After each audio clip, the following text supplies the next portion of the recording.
Never did I think that in my lifetime I would be able to make a realistic and plausible comparison of our world to that of George Orwell's 1984. But sadly, I can. The world of 1984 is a dark dystopia written as a warning to people in the free world to help them recognize the signs of an authoritarian regime. Orwell gained his experience on this topic from the governments of the Soviet Union and those pesky bad guys in World War II. Hopefully, if you have clicked on this video, you have a rough idea of the summary of 1984, but I will give a very brief reminder. Spoilers, obviously.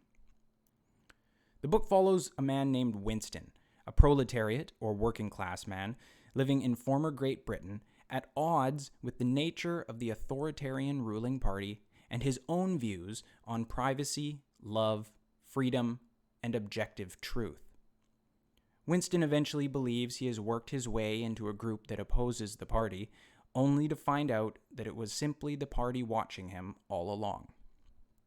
He is captured, tortured, re-educated, and reintegrated into society, being forced to truly love the party. Almost every single term, idea, and theme in 1984 has a real-life, contemporary counterpart. My goal with this video is to try to point out these counterparts, particularly where they may be subtle or easily missed.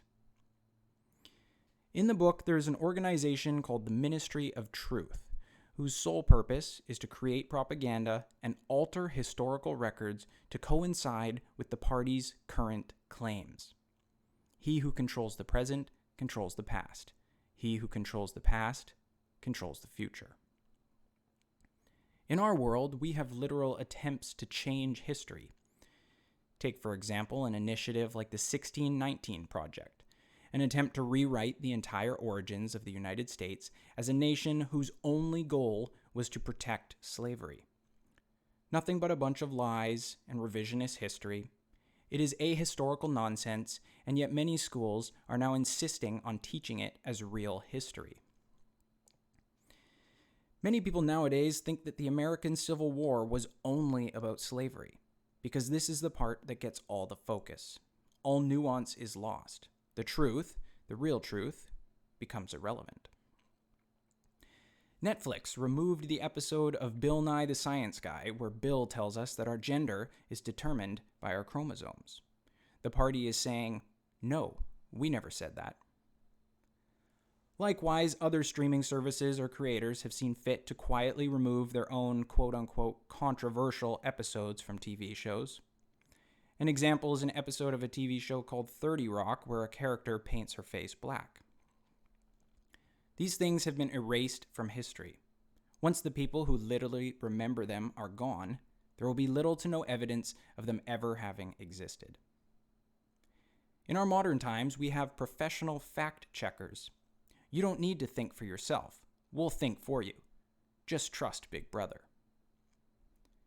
In Canada, we actually have government-funded media. How is this acceptable? If any political party or grassroots movement comes along suggesting to remove some of that funding, how do you think the media is going to portray them? The idea of hate speech is another example. What is hate speech? Who decides what is hateful and what isn't? Once the precedent is there, the government can decide whatever they want is hate speech. Anything contrary to the party is hate speech. This blends well into the concept of newspeak.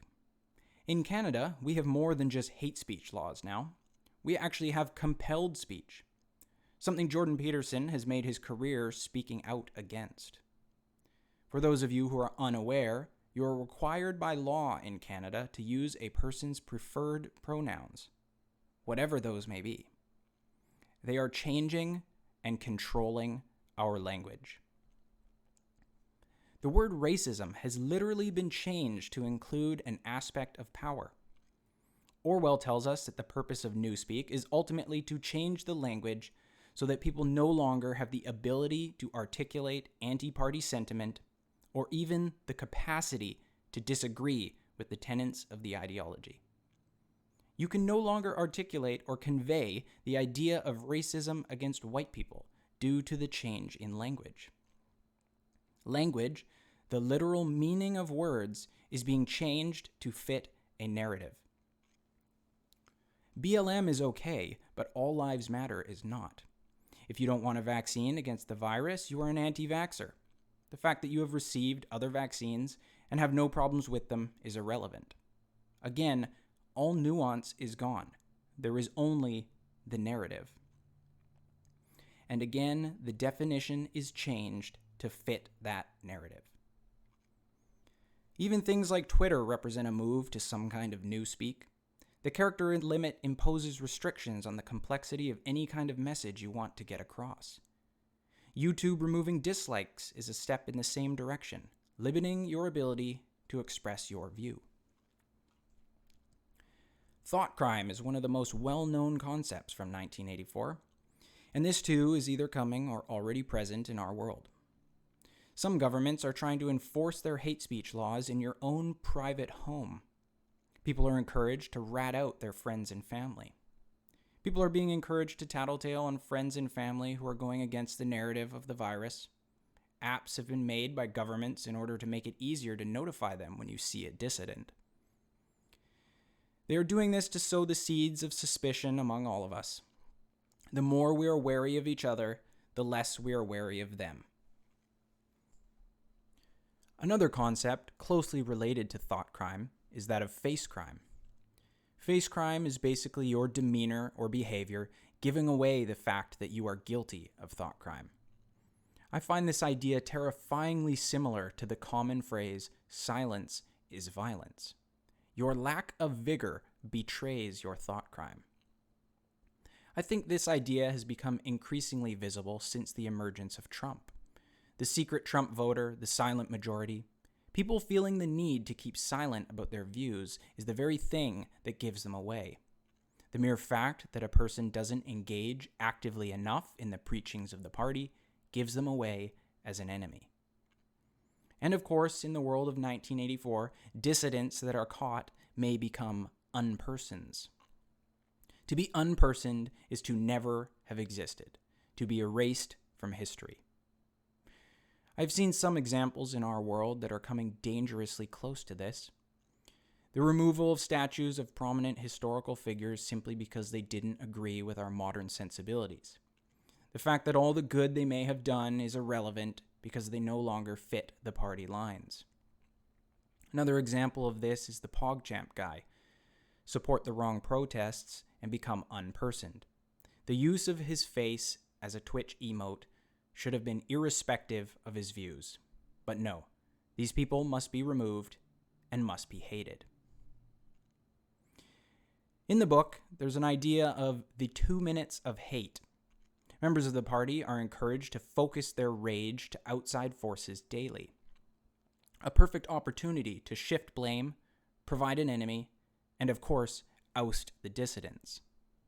I think I need go no further than the good old orange man bad.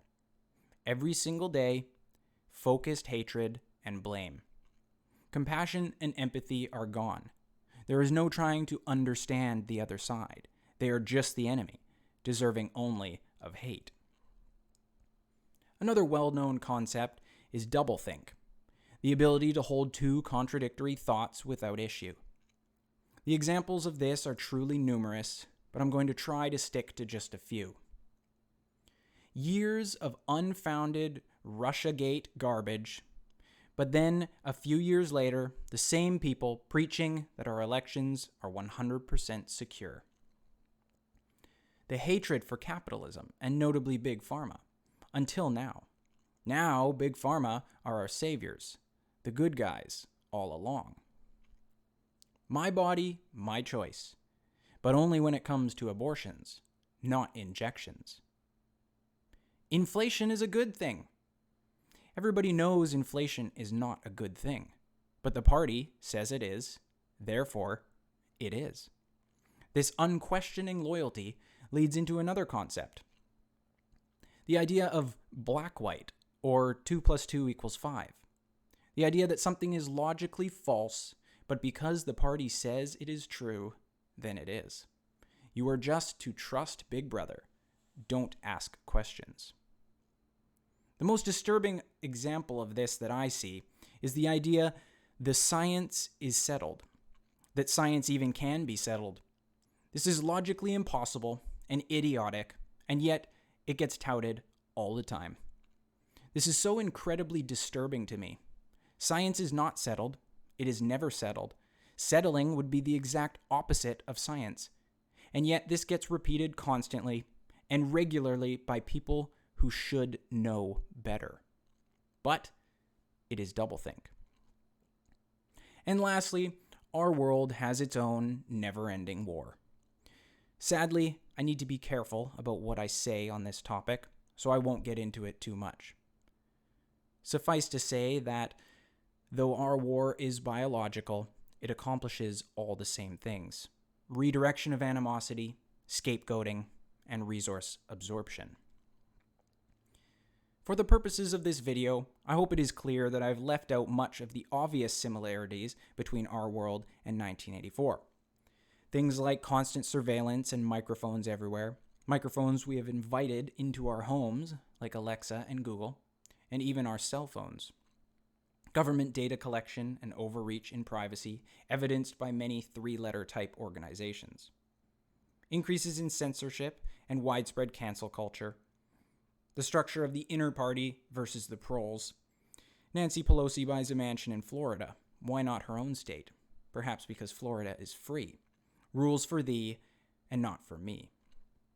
There are so many things like this that it could easily make a video on its own. My purpose here was to try to draw comparisons to some of the more nuanced and less well-known ideas and themes. Now, obviously, I'm not saying that our world is exactly like 1984. The title of this video is slightly hyperbolic. What I am saying, however, is that all the signs are there. Everything George Orwell tried to warn us of. We really are only a few small steps away from true authoritarianism. So, let me leave you with a quote from the man himself. If liberty means anything at all, it means the right to tell people what they do not want to hear.